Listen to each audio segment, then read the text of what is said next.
حقیقت کیسه شوې ده چې بشر الحافي رحم الله د خپلو چټیاتو په زمانه کې په خپل کور کې و. له ده سره د ده بانډاریان هم و. څښاک یې کوو او خوشحالي او لوبې به یې کولې. د صالحانو له کتار څخه یو کس ترېنه تېرېده. دروازه یې ور وټکوله. یو ماشومه نجلۍ ور بهر شوه. ده هغې ته وویل د دغه کور مالک آزاد سړی دی او که غلام دی؟ نجلۍ ورته ویل آزاد سړی دی.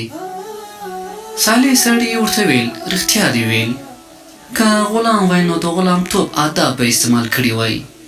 چټیات او لوبې به یې پرېښې وای. بشر د دغه صالح سړي خبرې اترې واورېدلې چې له نجلۍ سره یې کولې. دروازې ته یې په لوڅو پښو او پښیمانتیا په ګړندۍ توګه ځان ور ورساوه. خو صالح سړی له دروازې څخه ستون شوی و. بشر ماشوم نجلۍ ته وویل چا له تا سره خبرې کولې؟ ماشوم نجلۍ د صالح په وینا باندې بشر خبر کړ. بشر ورپسې شو ان تر دې چې ځان یې ور ورساوه. ورته یې ویل ای باداره، ته هماغه سړی یې چې له دروازې سره ودرېدلی وې او دروازه یې ټکوله؟ صالح سړي ویلې هو.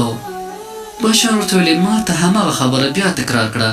صالح ورته ویل که ته په رښتیا سره غلام وای نو د غلامتوب آداب به دې اختیار کړي وای. چټیات او لوبې به دې پرېښې وای. بشر خپل مخ په خاورو کړو او ویې ویل غلام یم غلام یم غلام یم. بیا مخ خواته په لوڅو پښو روان شو او نه پوهېد چې کومې خواته روان دی. ان تر دې چې په پښې لوڅې باندې ونمول شو. ورته وویل شو ولې پایزار نه په پښو کوې؟ بشر ورته ویل ځکه زما مولا هغه وخت له ما سره روغه وکوله کوم مهال چې زما پښې لوڅې وې. له همدې کبله به زه تر مرګ پورې پښې لوڅې وم.